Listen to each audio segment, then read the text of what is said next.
Parfait. Que la grâce du Seigneur soit avec chacun d'entre vous ce soir. Nous allons revenir à notre thème, donc l'arc-en-ciel prophétique. Et ce matin, notamment, nous nous sommes arrêtés sur le prophétisme en réaction. Réaction de Dieu face à l'apostasie du peuple d'Israël. Et le professeur Martin Buber, qui fut un grand spécialiste de la Bible, disait que le livre des Juges avait comme idéal le royaume de Dieu. Cette notion qui réapparaîtra notamment dans le Nouveau Testament, mais qu'on trouve aussi dans les psaumes, c'est quelque chose qui a connu un état embryonnaire au moment de l'époque des juges. Et Samuel, nous l'avons lu ce matin, rappellera au peuple que jusqu'à l'élection du premier roi d'Israël, Saül, l'Éternel était votre roi. Et le Seigneur voulait régner sur son peuple, diriger son peuple, notamment par l'intermédiaire de ces hommes inspirés, qu'on n'appelait pas encore des prophètes, encore que une femme, une des rares femmes qui ait exercé ce ministère, portait le nom de prophétesse. Il s'agissait de Déborah. Il est aussi question de prophète. Il y avait différents noms que l'on employait aussi à cette période-là, le voyant, le visionnaire, etc. Mais il s'agissait d'hommes qui étaient saisis par l'Esprit de Dieu et qui étaient des instruments par lesquels Dieu entendait régner sur son peuple. L'Éternel était votre roi. Et la vocation du peuple d'Israël, c'était justement d'être ce peuple qui était soumis à la royauté divine. Et le problème, c'est celui qui est exposé dans la lecture aussi que nous avons faite ce matin. À cette époque-là, il n'y avait pas de roi en Israël. Chacun faisait ce qui lui semblait bon. L'Éternel était censé d'être le roi d'Israël, mais en réalité, chaque individu était son propre roi. Et le drame de cette apostasie d'Israël, que nous avons vu ce matin, découle justement de ce rejet implicite et de facto, pourrait-on dire, de la royauté divine. Cette royauté ce rejet plus exactement, qui trouvera son paroxysme au moment où le peuple d'Israël, comme nous allons le voir tout à l'heure, demandait un roi. Et cette situation n'est pas sans évoquer la situation actuelle de l'Église de Jésus-Christ. Il n'y avait pas de roi en ce temps-là en Israël. Chacun faisait ce qui lui semblait bon. Certes, nous avons de très nombreux chœurs, nous en avons chanté un hier, qui nous disent « Le Seigneur est roi ». On peut le dire. Et le peuple d'Israël le disait aussi à cette époque. Mais le dire est une chose, le vivre est une autre. Et de plus en plus aujourd'hui, on entend de nombreux chrétiens déclarer « Moi, je fais ce que je veux ». Et personne n'a à me dicter ma conduite, personne n'a à me dire ce que je dois faire. Et on ne se rend pas compte que ce faisant, les églises sont infestées par le sécularisme de notre société. Et qui considère, c'est depuis le drame de mai 68, le 68 qui a été la descente aux enfers. Cette grande révolution, d'ailleurs, qui avait été annoncée par Jésus, quand il disait que lorsque Jérusalem serait rassemblée le peuple d'Israël serait rassemblé à Jérusalem, alors viendrait ce que l'hébreu dit le comble des nations. Ad ki ishlemu itot agoyim, on dit en hébreu. Shalem, ça veut dire la plénitude, le comble. Le comble de quoi? Et il y a un texte qui illustre cette parole de Jésus. Un texte qui a été écrit, qu'on a trouvé à Qumran peu de temps avant la naissance de Jésus, et qui dit ceci: pour juger le péché des nations, le souverain maître du monde attend qu'elles aient comblé la mesure de leurs péchés. Et comme le disait le professeur Flousser quand j'étais étudiant à Jérusalem, il y a un parallèle entre deux faits. Premièrement, le retour d'Israël dans son pays après la fin du temps des nations, réalité que nous sommes en train de vivre aujourd'hui. Et notamment, depuis le 7 juin 1967, Jérusalem n'est plus foulée aux pieds par les nations. Jérusalem n'est plus sous la domination des nations. 1967 a été une date tournante dans l'histoire prophétique. Mais en même temps, il y a eu un autre événement qui lui aussi a été un événement prophétique, qui a été justement ce grand tournant de mai 68, exactement, presque exactement en tout cas, 1 an après la délivrance de Jérusalem. Et cet événement a marqué le début de la révolution culturelle contre Dieu, contre son Messie, contre sa parole, et finalement l'apparition de l'esprit de l'Antichrist, la grande apostasie qui avait été annoncée par Paul dans la 2e épître aux Thessaloniciens, où les nations, comme l'a laissé entendre Jésus, mettront le comble à leurs péchés.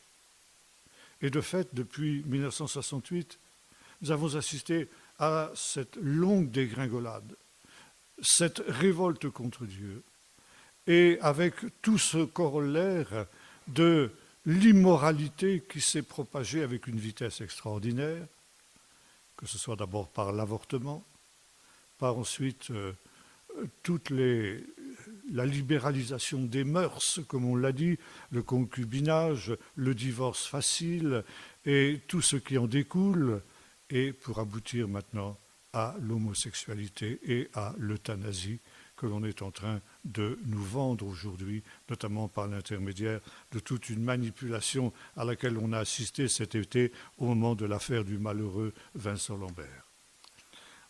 Par conséquent, ici, nous sommes exactement dans cette situation. Et le thème, le slogan majeur de ceux qui ont fait 1968 était celui-ci: interdit d'interdire.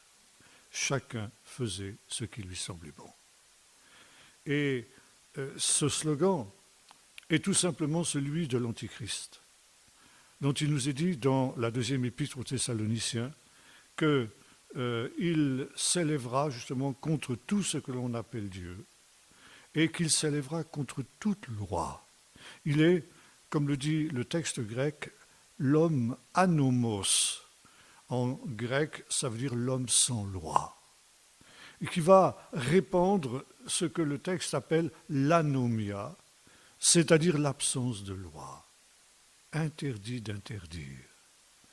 Et c'est aujourd'hui le grand slogan de notre temps. Cette idée que l'homme n'est sur la terre que pour une seule raison, pour être heureux, pour jouir de la vie. Parce que il n'y a pas de vie éternelle, il n'y a pas de vie après la mort, et par conséquent, l'homme doit connaître son paradis ici-bas, et son but est d'être heureux, tout simplement.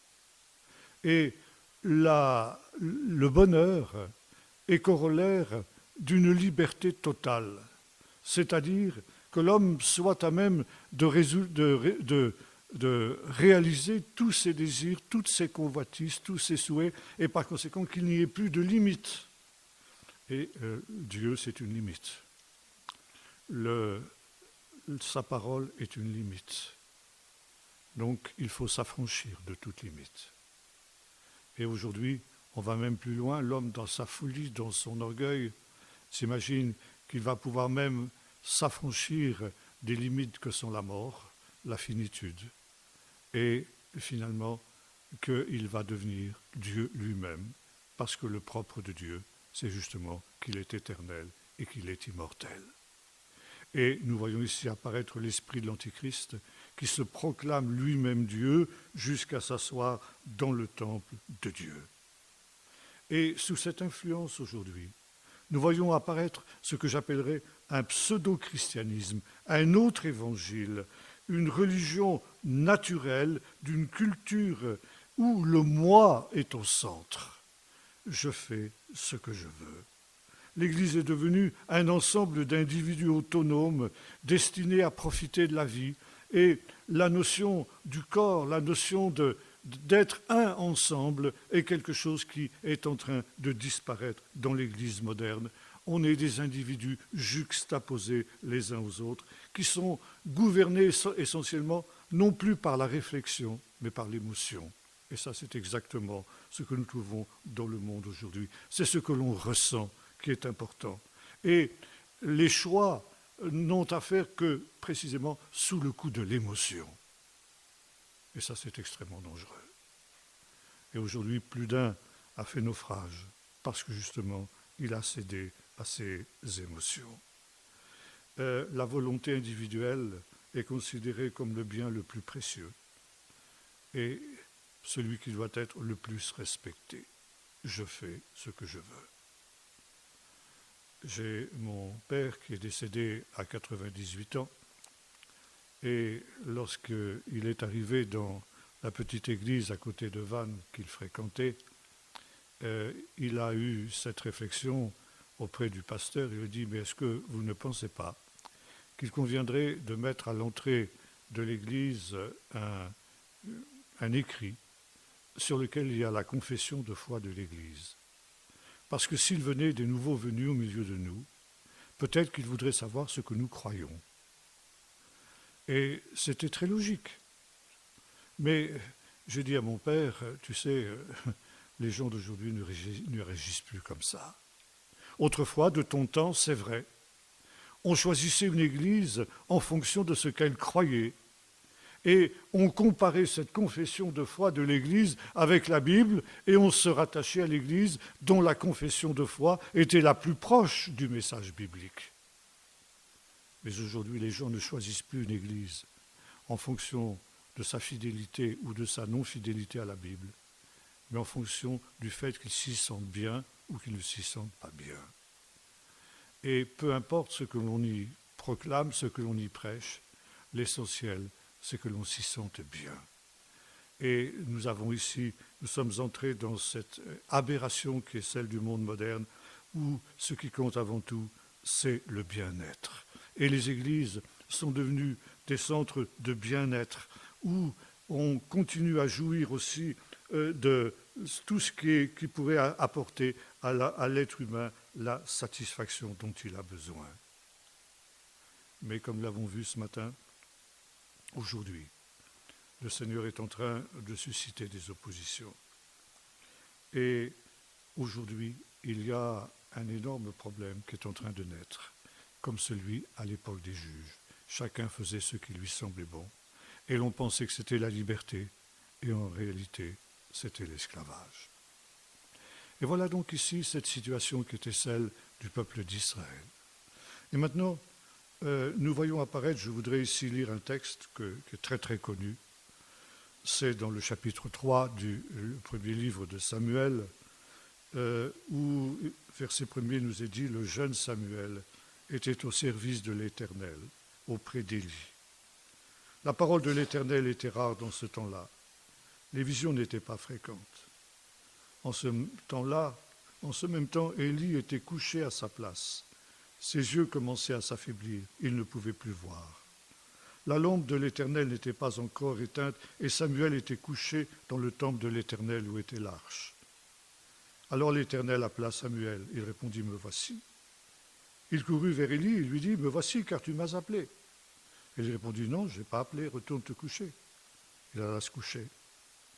L'Éternel appela à nouveau Samuel et Samuel se leva, alla vers Élie et lui dit « Me voici, car tu m'as appelé ». Et il répondit « Non, je ne t'ai pas appelé, mon fils, retourne te coucher ». Samuel ne connaissait pas encore l'Éternel, et la parole de l'Éternel ne lui avait pas encore été révélée. L'Éternel appela de nouveau Samuel pour la troisième fois. Celui-ci se leva et alla vers Élie et dit « Me voici, tu m'as appelé ». Élie comprit que c'était l'Éternel qui appelait le garçon. Il lui a fallu du temps à Élie. Élie dit à Samuel, va, couche-toi, et si l'on t'appelle, tu diras, parle l'Éternel, car ton serviteur écoute. Et Samuel alla se coucher à sa place. L'Éternel vint et se présenta comme chaque fois et dit, Samuel, Samuel. Et Samuel répondit, parle Seigneur, ton serviteur écoute. Texte ultra connu, bien sûr, que celui de cette vocation de Samuel. Mais voyez-vous, ici, nous assistons à un nouveau stade de cet arc-en-ciel prophétique. Jusqu'alors, le Seigneur avait suscité des juges qui intervenaient donc de manière temporaire et qui, pour un temps plus ou moins long, en fonction de la durée de leur ministère, eh bien, provoquaient un réveil prophétique, qui sont, comme nous l'avons dit ce matin, les grandes réactions de Dieu. Et là, nous arrivons à un stade où le peuple d'Israël, nous l'avons vu, est arrivé au comble du péché, comme nous l'avons vu tout à l'heure, pour notre temps, pour notre société. Et nous sommes arrivés au même stade où on est tombé jusqu'au fond de l'abîme, qui est la promotion de l'homosexualité, comme dira l'apôtre Paul, quand il parle de ceux qui connaissent le juste jugement de Dieu sur ceux qui pratiquent de telles choses, et qui non seulement font ces choses, mais encore enseignent de les faire. C'est le sens du mot grec, qu'on traduit un peu différemment d'ailleurs. Enseigne de les faire. C'est exactement à ce stade que nous sommes aujourd'hui. Et à la fin du livre des Juges, nous l'avons vu ce matin, on arrive aussi à ce même abîme, lorsque les benjaminites de Géva vont vouloir violer l'hôte qui est venu chez le vieil homme qu'il avait reçu dans sa maison. Et là, eh bien, Dieu va intervenir. Ceux qui sont justes en Israël, eh bien, ne supportent plus cette situation-là. Et notamment, il y a cette femme extraordinaire, qui est Hannah, la mère du prophète Samuel. Hannah, dans la tradition juive, elle est considérée comme prophétesse.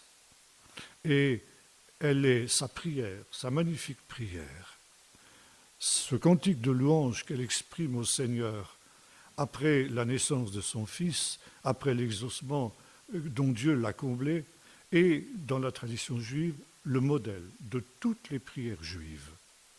Toutes les prières juives s'inspirent plus ou moins de cette prière d'Anne la prophétesse. Et cette femme se trouve dans une situation dramatique. Elle est stérile, et comme nous l'avons vu hier, c'est quelque chose de difficile à supporter pour une femme de cette période-là. Et alors que tous les ans, elle monte à Shilo, auprès de ce vieux prêtre, qui appartient à la 3e génération du réveil, qui ne connaît plus la voix de l'Éternel, qui ne sait même plus que Dieu parle.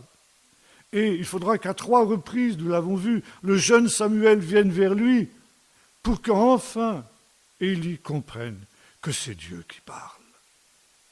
Et le début de notre texte nous dit cette parole dramatique. La parole de Dieu était rare dans ce temps-là. Et les visions n'étaient pas fréquentes. Pourquoi ? Parce que le peuple d'Israël s'était détourné de lui. Parce qu'Élie, certainement un brave homme, mais un homme qui n'avait plus de contact avec Dieu, un homme qui était devenu laxiste vis-à-vis de sa famille, vis-à-vis du peuple dont il avait la charge, eh bien, n'était plus cet homme qu'il aurait dû être, celui qui exerçait aussi une fonction prophétique auprès du peuple. Et de ce fait, la parole de Dieu était rare dans ce temps-là.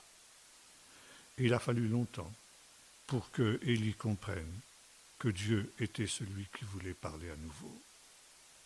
Il voulait parler tout simplement parce que cette femme, sa mère, avait eu l'audace de croire que Dieu était encore le même aujourd'hui et qu'il pouvait à nouveau susciter ce qu'il avait fait dans le passé, Eh bien, un prophète. Et de fait, cette femme avait répandu son cœur dans toute l'amertume, et elle était, nous dit la tradition juive, en quelque sorte, l'expression de cette douleur du peuple d'Israël, qui était privé justement de la présence de Dieu, qui était dans cette stérilité spirituelle, comme cette femme était dans une stérilité physique. Et c'est dans l'amertume de son âme qu'elle s'adresse au Seigneur. Dans la tradition juive, il n'y a pas de prière silencieuse comme nous le faisons. On prie toujours à haute et intelligible voix. De la même manière, on lit toujours la Bible à haute et intelligible voix. Mais Hannah était tellement amère, était tellement triste qu'elle n'arrivait pas à exprimer quelque chose. Ses lèvres bougeaient seulement et c'était dans son cœur qu'elle priait. Et la Bible nous dit qu'Élie, qui la voyait ainsi dans cette situation, lui qui était spirituellement complètement amorphe, n'a pas compris qu'elle était dans la souffrance, dans la douleur et dans le deuil. Et il l'a pris pour une femme ivre. Il a ajouté l'insulte, en quelque sorte, à sa douleur. Et il l'a interpellée d'une manière brutale, disant « Fais passer ton vin et sors de là ». Et très humblement, Hannah a répondu « Non, mon Seigneur, ne me prends pas pour une femme de ce type-là. C'est dans la crainte et dans la douleur de mon âme que je parle. Et voilà, c'est pour un fils que je suis en train de prier. » Et Élie va avoir cette parole parce qu'il a enfin compris. Il dit bien que le Seigneur exauce ta prière. Et cette parole d'Élie va être pour Hannah comme une réponse de Dieu. À partir de ce moment-là, elle a la certitude que Dieu a entendu sa prière et que Dieu va y répondre. Et voyez-vous, c'est ça la prière prophétique aussi. Il y a un jour ou deux, nous avons parlé de la prière prophétique. Et c'est à cause de cette prière que les rabbins considèrent que Hannah est une prophétesse. Sa seule dimension prophétique, ça a été d'adresser cette prière. Et voyez-vous, elle a eu cette persévérance dont Jésus parle aussi quand il évoque la parabole de cette pauvre veuve qui importunait le juge jusqu'à ce qu'il lui réponde. Hannah a prié jusqu'à ce qu'elle ait la certitude d'une réponse de Dieu, jusqu'à ce qu'elle ait la certitude que Dieu avait entendu.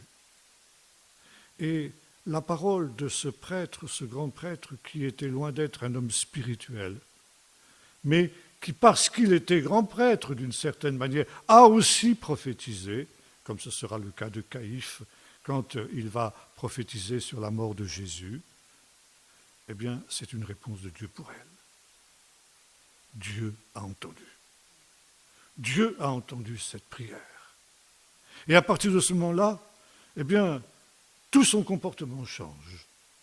Autant elle était triste, autant maintenant, elle va être joyeuse, avec la certitude que quelque chose va se passer. Et de fait, cette femme devient enceinte et elle va enfanter un fils qu'elle va nommer Shmuel, justement parce que ce nom signifie « Dieu a entendu ». Dieu a entendu ma prière.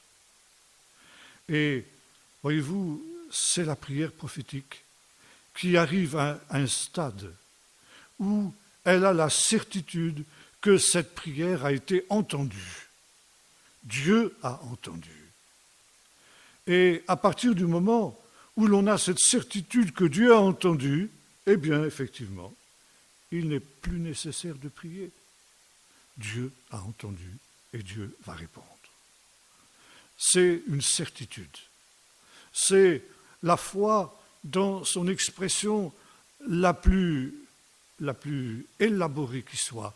Comme le dit l'Épître aux Hébreux, la foi, ce n'est pas une espérance, mais c'est une certitude des choses que l'on ne voit pas encore.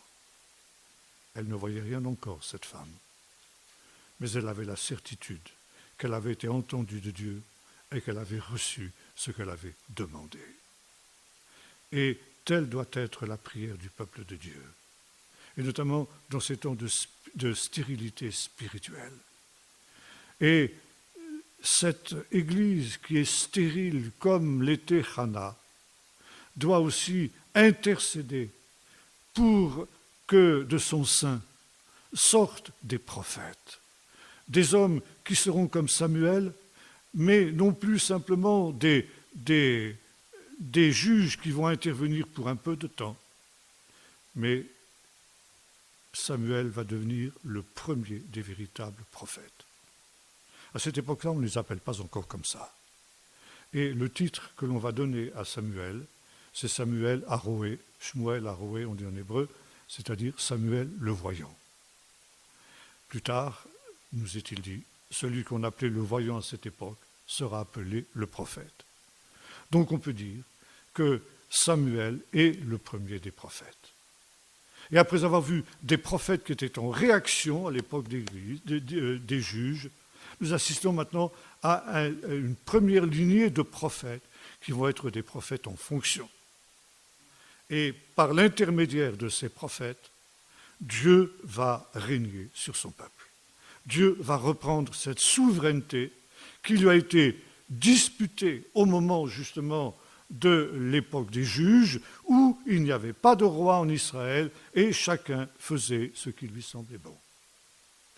Et il nous est dit que cette parole de Dieu, c'est intéressant qu'on lise le texte en hébreu, parce que le mot qui est traduit par la parole de Dieu était rare, peut aussi être traduit par la parole de Dieu était précieuse, yakar on dit en hébreu. Et de fait, la parole de Dieu était d'autant plus précieuse qu'elle était rare. Mais alors que le peuple s'était habitué au silence de Dieu, et cette notion du silence de Dieu, nous la retrouverons aussi un peu plus tard, et c'est toujours dramatique quand Dieu se tait, quand il n'y a plus de voix prophétique pour parler de la part de Dieu. Mais, comme c'est souvent le cas en pareille matière, on s'habitue à tout et on s'habitue au silence de Dieu. Mais Samuel, lui, ne le faisait pas. La parole de Dieu s'était adressée à lui alors qu'il était dans le temple, dans les circonstances que nous avons évoquées tout à l'heure, où il nous est dit qu'enfant encore, il ne connaissait pas encore la voix du Seigneur. Mais à partir de ce moment-là, il a commencé à connaître la voix de Dieu. Et il nous est dit que Dieu a recommencé à parler. Il a recommencé à parler à ce jeune Samuel. Et Samuel avait bien compris que cette parole de Dieu, elle était non seulement rare, mais elle était aussi précieuse. Et il gardait les paroles du Seigneur comme des perles précieuses. Il nous est dit aussi de Marie, la mère de Jésus, que après les événements de Noël, elle gardait et repassait ces choses dans son cœur. C'était aussi le comportement de ce jeune Samuel. Et le texte biblique nous dit ceci, il ne laissait tomber à terre aucune des paroles de l'Éternel. Et au bout d'un temps, le peuple d'Israël a commencé à réaliser que la parole de l'Éternel s'adressait à tout Israël par l'intermédiaire de Samuel. Et là, on a reconnu en Samuel la fonction de prophète. Dieu avait établi Samuel comme voyant, c'est-à-dire comme prophète sur Israël.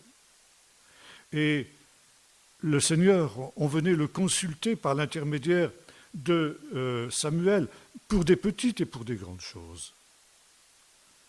Et notamment, plus tard, il y aura ce jeune homme qu'est Saül, fils de Kish, benjaminite, dont les ânesses s'étaient égarées, et que son père aura envoyé avec un serviteur pour essayer de récupérer les ânesses en question. Et après avoir battu le pays dans tous les sens, eh bien finalement ils reviennent bredouilles. Et le serviteur de Saül lui dit, mais on n'est pas loin ici de Rama, là où se trouve la demeure du prophète, du voyant. Alors, on peut se détourner un peu, ça ne nous fera pas un grand détour, on est tout près. Et lui, il nous dira sûrement où sont les ânesses. Et voyez-vous, cette popularité, cette notoriété plus exactement de Samuel en tant que prophète s'était répandue dans tout le peuple d'Israël, de telle sorte qu'on venait consulter l'Éternel pour les petites et pour les grandes choses. C'était une petite chose que cette perte des ânesses. Et non seulement Saül recevra la réponse de Dieu au sujet de ces ânesses qui lui diront « Ne t'inquiète pas, elles sont retrouvées », mais il va recevoir une grande chose à laquelle il n'avait pas pensé, cet appel à la royauté. Ça, nous en parlerons dans un instant. Donc, la parole de l'Éternel s'adressait à tout Israël par l'intermédiaire de Samuel. Et ce faisant, le Seigneur a exercé sa souveraineté, sa royauté, son autorité sur l'ensemble du peuple d'Israël. Et puis, il nous est dit, les années ont passé. Un temps très très difficile pour le peuple d'Israël parce qu'il était confronté au danger philistin. Le plus grand danger qui ait menacé Israël pendant toute cette histoire de la période de ce qu'on appelle le premier temple. Et les Philistins ont été à deux doigts d'anéantir le peuple d'Israël. Et finalement, l'homme qui a permis à Israël de tenir dans cette tourmente, ça a été précisément le grand prophète Samuel.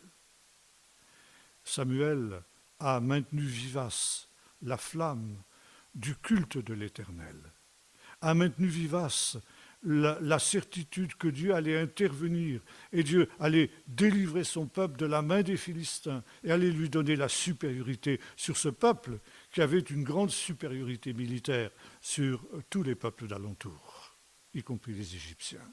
C'était un peuple redoutable.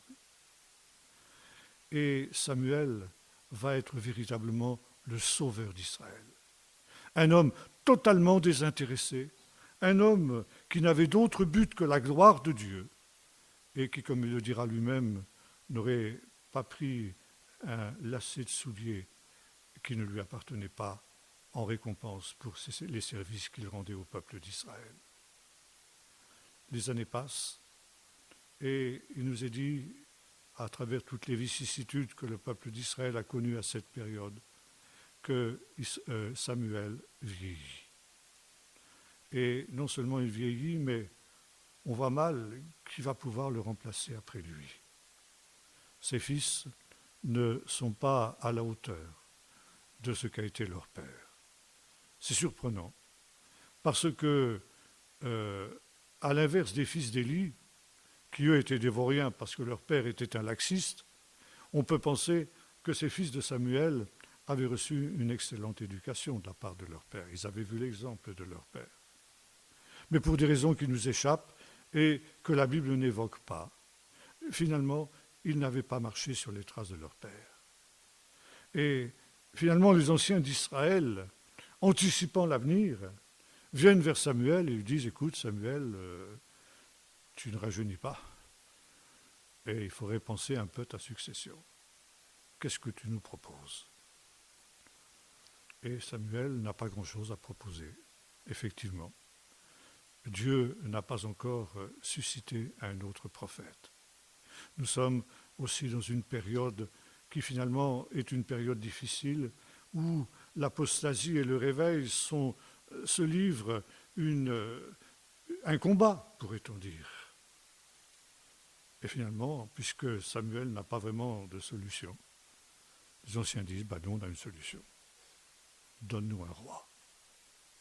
Un roi qui marche devant nous, afin que nous soyons comme les autres nations. Et ça, c'est le mot de trop. Pour que nous soyons comme les autres nations. Ces nations, qui était en train de se constituer en royaume à cette période-là, notamment le royaume d'Édom, nous voyons ça aussi déjà dans le livre de la Genèse, et qui donc était sous l'autorité finalement d'un homme. Et c'est là que Samuel va réagir, disant, mais un roi humain, mais c'est l'Éternel qui est votre roi. En demandant un roi humain, qu'est-ce que vous faites? Vous vous révoltez contre Dieu. Vous rejetez la souveraineté de Dieu. Moi, je ne peux pas entrer dans cette vision-là. Moi, Samuel, non, je dis non. Je ne vous donnerai pas un roi. Et ce d'autant que votre but, c'est d'être comme les autres nations. Et les autres nations, non seulement elles ont un roi, mais en même temps, elles ont des idoles. Elles commettent toutes sortes d'abominations.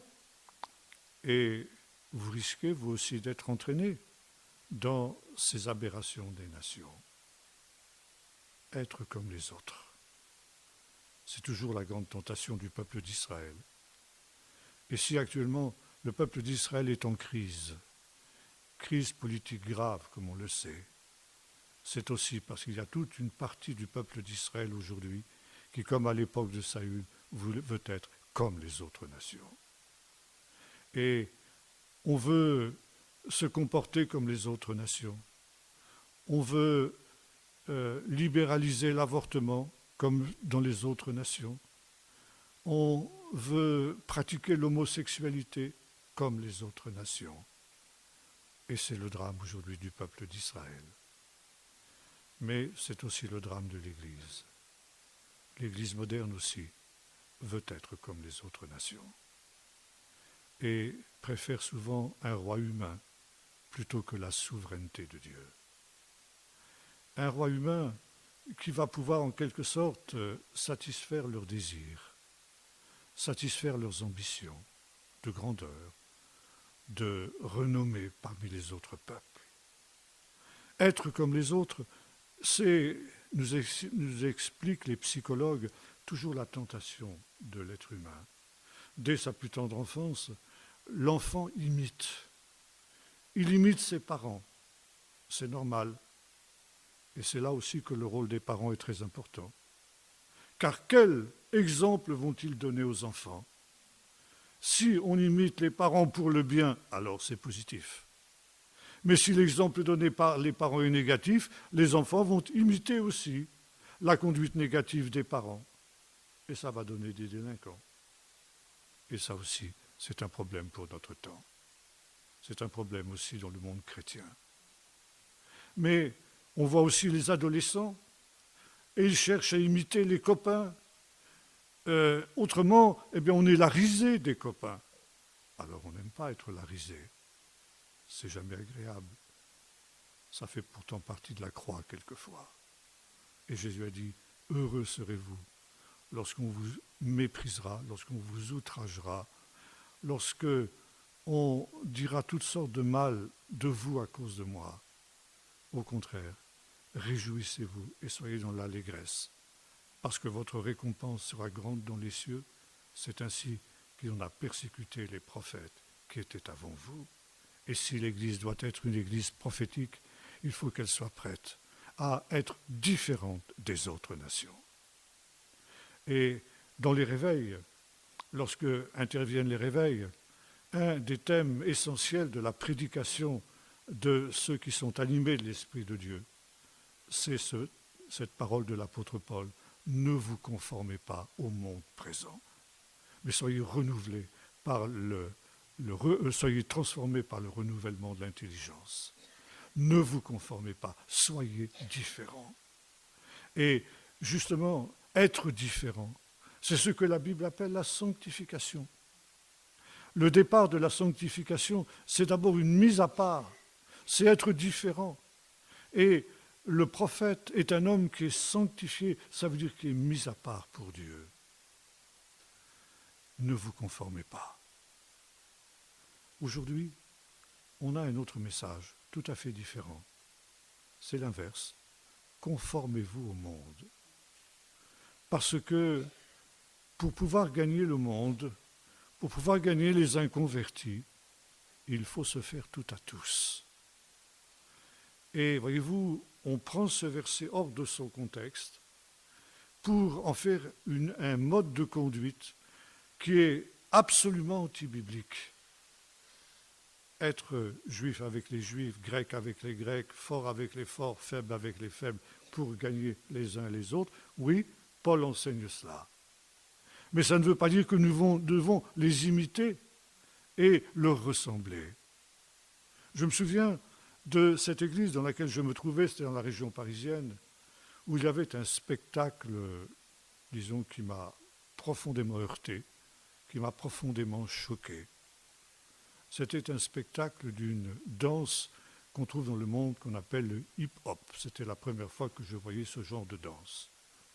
C'était quelque chose d'absolument grotesque. Et cette équipe de hip-hop exécutait ses entrechats sur des paroles soi-disant chrétiennes.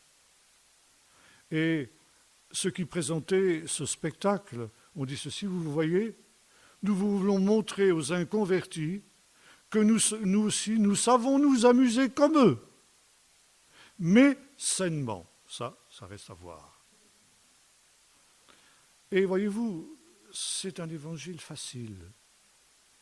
Il paraît que le mouvement évangélique est en pleine progression en France. Alors, on pourrait dire que c'est une bonne chose. Mais je n'en suis pas certain. Que recherche aujourd'hui le Français moyen dans un monde complètement déboussolé comme dans lequel nous sommes, où il n'y a plus de point de repère? La plupart, un certain nombre, je ne dis pas la plupart, non, une minorité en tout cas, cherchent non pas une religion, mais une certaine spiritualité qui lui permettrait de trouver un certain nombre de réponses à des questions qu'il se pose. Mais une spiritualité qui n'engage à rien. Une spiritualité qui ne remette rien en cause. Qui soit une spiritualité facile, agréable, distrayante, et qu'en même temps qui le rassure. Qui le rassure face au mystère de l'éternité, face au mystère de la mort, au mystère de la vie, etc. Et le monde évangélique a bien compris ça.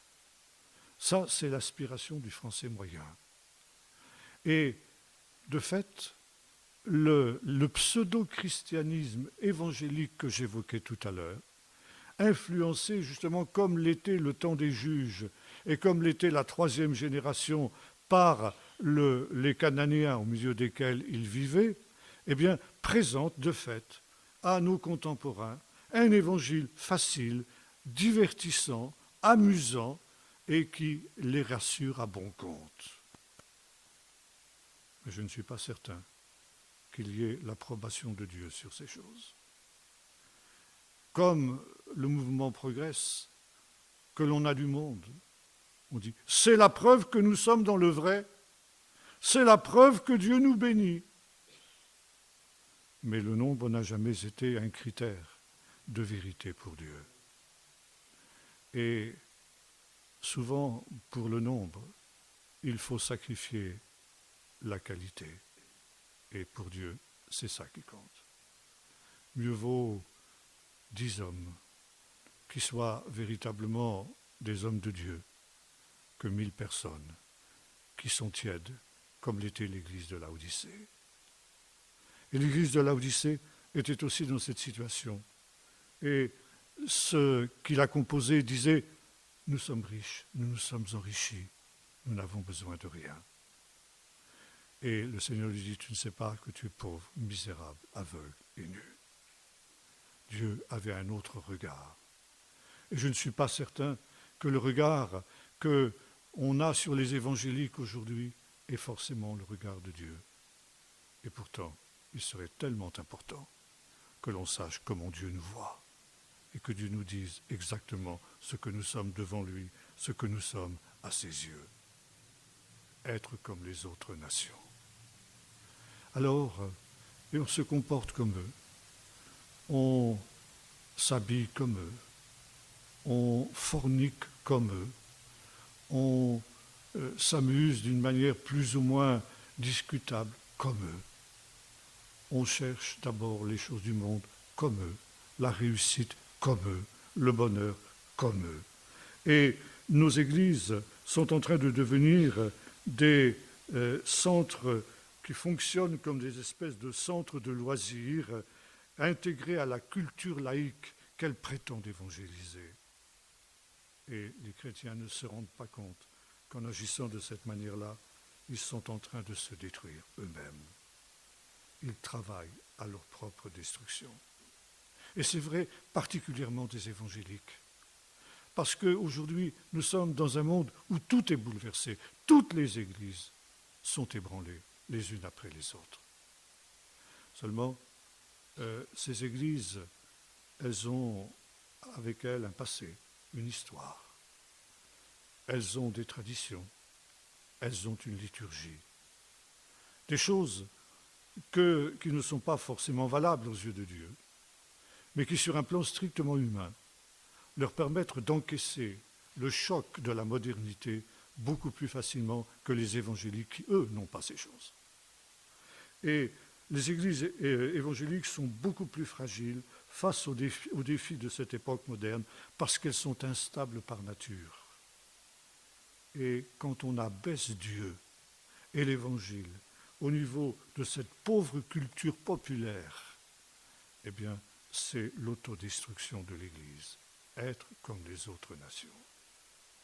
Et c'est rechercher un roi humain, ne plus être dirigé par l'Esprit de Dieu, ne plus être dirigé par la parole de Dieu, mais par les pensées des hommes. Et c'était exactement ce que le peuple d'Israël voulait quand il avait demandé un roi. Être dirigé par des pensées humaines. Et quand on veut rester fidèle sur la parole de Dieu, en disant « il est écrit », on se fait accuser d'être légaliste parce qu'on prend la parole de Dieu à la lettre. Eh bien, ça c'est justement le drame de ce temps. Et Samuel s'était trouvé confronté aussi à cette demande du peuple d'Israël, un roi comme les autres nations. Et Samuel se place devant Dieu et dit « Mais Seigneur, t'as entendu ce qu'ils disent ? Ils te rejettent. » Et Dieu dit « Oui, ils me rejettent. C'est vrai, tu as raison. Alors qu'est-ce qu'on fait ? Fais ce qu'ils te demandent.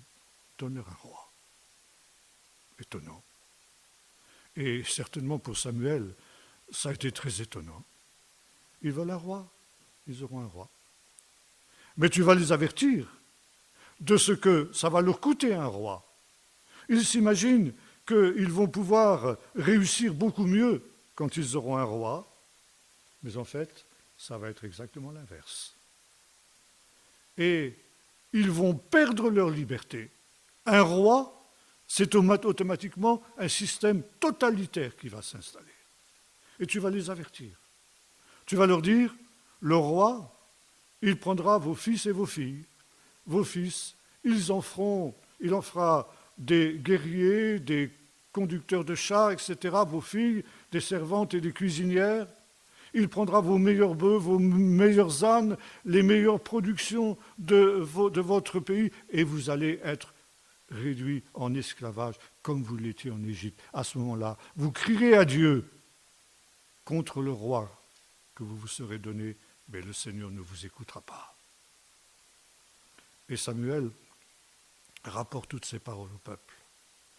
Et le peuple répond « Non, car un roi régnera sur nous. » Et Dieu dit à Samuel « Bon, eh bien, très bien. Ils sont avertis. Eh bien, maintenant, donne-leur ce roi. Seulement voilà, ce roi, c'est moi qui le leur donnerai. » Et d'une certaine manière, alors même qu'ils pensent me rejeter, moi, je continuerai à tenir en main, justement, le sort du peuple d'Israël. Et voyez-vous, je voudrais ici vous lire une citation de Orwell. Orwell, qui est quelqu'un qui a écrit un roman qui a aujourd'hui une grande actualité. Ça s'appelle 1984. Il a écrit ça en 1935. Et il anticipait sur ce que pourrait être un monde en 1984. Pour nous, c'est déjà un passé lointain. Mais ce qu'il décrit dans ce roman d'anticipation, c'est grosso modo ce que nous sommes en train de vivre dans notre XXe siècle. Et voici ce qu'il écrivait.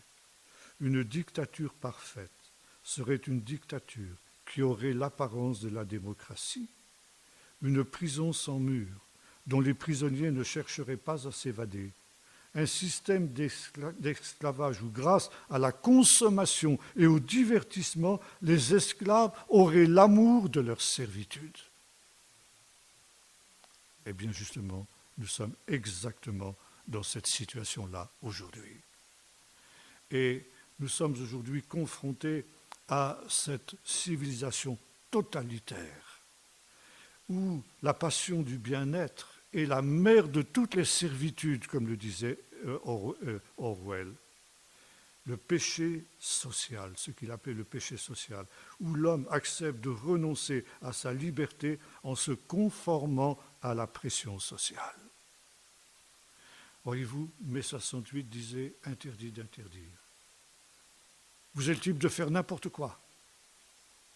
Et voyez-vous, ce laxisme, cette anarchie conduit en réalité à la dictature, à la servitude. Et c'est d'autant plus dramatique, comme le disait Orwell, que c'est une dictature douce, qui ne s'exerce pas par la violence, mais qui s'exerce entre autres choses justement par ce désir d'être comme les autres. Il faut que vous soyez comme les autres. Il faut que vous vous soumettiez à ces rois humains, à ces États sans âme, sans cœur, sans entrailles, qui n'ont d'autre but que d'asservir les autres. Et ce qui est dangereux, ce n'est pas tant le chef d'orchestre, mais ce sont les mécanismes de cette servitude qui sont en train de se mettre en place. Une autre citation, cette fois-ci de Confucius, qui disait « L'homme, quand il est incapable de trouver le bonheur, sombre alors dans le plaisir. » Et ça aussi, c'est le hocher que l'Antichrist est en train d'agiter devant nos yeux. Le plaisir, aimant le plaisir plus que Dieu. C'est un des aspects du temps de la fin que dénonce l'apôtre Paul quand il parle de cette pédagogie non directive à laquelle nous sommes arrivés depuis ce temps de mai 68. Et voyez-vous, le premier devoir de l'homme dans cette situation-là, c'est de savoir dire non. Et Dieu aussi dit non. Dire non, c'est difficile. Parce que non, dire non, c'est automatiquement se marginaliser. Dire non, c'est justement ne pas être comme les autres. Et la grande tentation, c'est de dire oui. Mais il y a un nom de Dieu. Et ce nom de Dieu, eh bien, quand on le dit, alors il peut y avoir ensuite un oui de Dieu. Et voyez-vous ici, le Seigneur va faire en sorte que, effectivement, un roi soit donné à Israël. Ce premier roi va être Saül. Un roi qui aurait pu être aussi un roi prophète, mais qui finalement va lamentablement échouer, pour montrer justement au peuple ce qu'il en coûte d'avoir demandé un roi. Et ce roi qui va complètement dérailler, qui va devenir un tyran, qui va devenir un dictateur, et nous le voyons justement à partir du moment où il est animé par un esprit mauvais, un esprit de ténèbres qui va l'habiter. Il est jaloux, il est orgueilleux, il est envieux, il est oppresseur. Et le peuple va souffrir terriblement, comme le prophète lui avait annoncé, en lui disant, eh bien voilà, tu crieras à l'Éternel contre le roi qu'il t'aura donné, et le Seigneur ne t'écoutera pas. Mais le Seigneur est miséricordieux.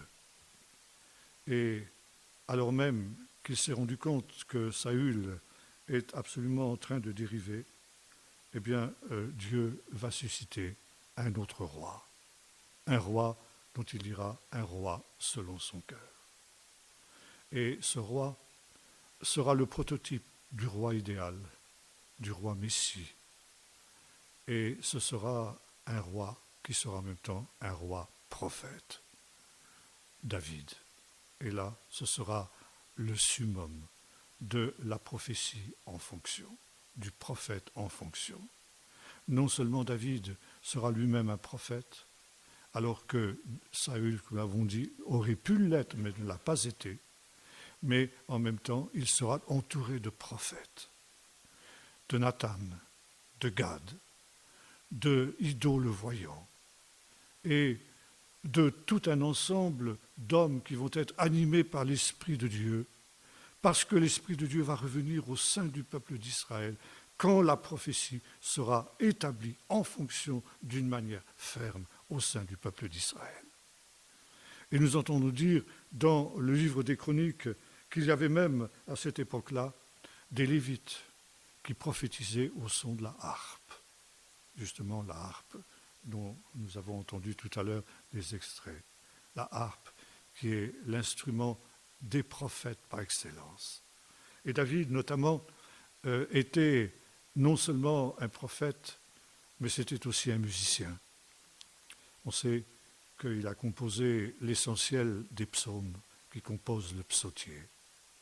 Il y a une très belle tradition que j'évoquais tout à l'heure à table avec quelques-uns qui commente un psaume où David déclare ceci: « Réveille-toi, ma harpe et ma lyre, je réveillerai l'aurore. » Et il y a un commentaire rabbinique qui nous dit ceci: ce que David voulait dire, c'était que le soir, avant de se coucher, il plaçait sa harpe devant la fenêtre ouverte de sa chambre. Et le matin, quand le matin se levait, la brise du matin soufflait par la fenêtre et faisait vibrer les cordes de la harpe. Le vent, en hébreu, ça se dit ruach. Et ça veut aussi pouvoir dire l'esprit. L'esprit soufflait. Et l'esprit, le vent, soufflait des mélodies, jouait des mélodies sur la harpe.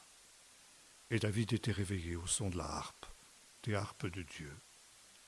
Et là, il se levait, il se mettait devant sa fenêtre, et devant sa fenêtre, il composait les psaumes sous l'inspiration du Saint-Esprit. Et c'est pourquoi les psaumes sont un livre prophétique. Dieu avait rendu l'onction à son peuple à partir du moment où il avait eu cette soif d'une véritable visitation du Seigneur, ne supportant plus la dictature qui était celle de Saül. Et nous voyons aussi comment le son de la harpe avait calmé les angoisses de Saül. Quand Saül était agité par le mauvais esprit, la seule chose qui le calmait, c'était David qui jouait de la harpe sous l'inspiration du Saint-Esprit. David, le roi selon le cœur de Dieu, qui ne fut pas exempt de péchés graves même, qui ne fut pas exempt de fautes, loin s'en faut, mais qui, dans l'ensemble, accomplit la mission qui était celle du Seigneur. En fait, David ne se considérait pas, à l'inverse de Saül, comme un roi absolu, comme un dictateur, mais l'humble serviteur de Dieu, celui qui exécutait les commandements de Dieu. Saül ne prenait pas au sérieux la parole de Dieu, il ne mettait pas en pratique ce que Dieu lui demandait. Par contre, David ne faisait rien sans chercher le conseil de Dieu. Et quand il devait aller à la guerre contre les Philistins, il consultait l'Éternel. « Seigneur, monterai-je contre les Philistins ?» Il lui disait « Oui, vas-y, mais tu feras comme ci et tu feras comme ça. » Et la fois suivante, il disait « Maintenant, tu feras différemment. » Et c'est ainsi que David avait du succès dans tout ce qu'il entreprenait. Lorsque il a suivi son propre cœur à la fin de sa vie. Quand il a fait un dénombrement du peuple sans le demander au Seigneur, alors il s'en est mordu les doigts, mais il s'en est repenti aussi devant Dieu. Et voyez-vous, il y a aussi cette miséricorde de Dieu. Et je disais tout à l'heure que le temps des juges a été un temps où le royaume de Dieu était embryonnaire. C'est le professeur Martin Buber qui disait cela. Ça a été un temps extrêmement troublé, depuis justement l'époque de la mort de Josué jusqu'à l'époque de David.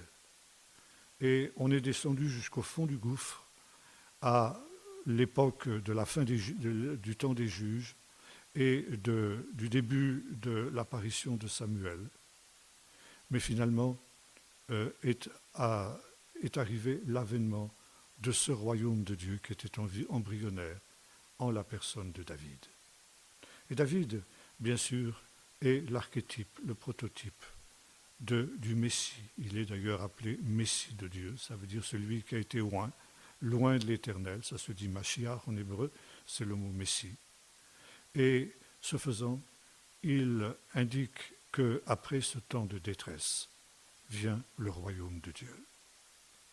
Nous vivons dans ce temps-là, un temps semblable, un temps qui est celui de la fin de l'époque des juges et où le Seigneur veut susciter des Samuel qui maintiendront jusqu'au bout, sinon le peuple dans son ensemble, du moins un reste qui sera fidèle jusqu'au bout et qui sera l'embryon de ce royaume de Dieu, quand le fils de David, dont nous venons de célébrer la naissance, viendra une deuxième fois pour établir son règne, qui sera l'apogée en quelque sorte de ce royaume qui avait été préfiguré par les royaumes de David et de son fils Salomon.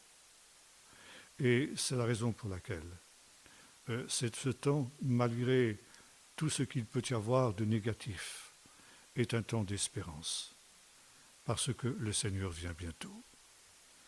J'ai eu l'occasion de m'entretenir avec un médecin chrétien, oui, ancien gynécologue et obstétricien, spécialiste de tout ce qui concerne les manipulations génétiques, qui milite contre toutes ces choses.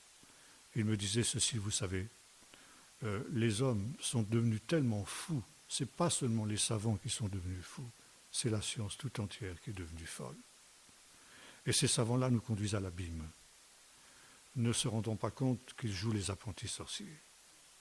Et quand on voit les dangers que vont représenter pour l'humanité future ces manipulations génétiques, je peux vous assurer d'une chose, me disait-il, c'est que dans 3 générations, il n'y a plus d'humanité.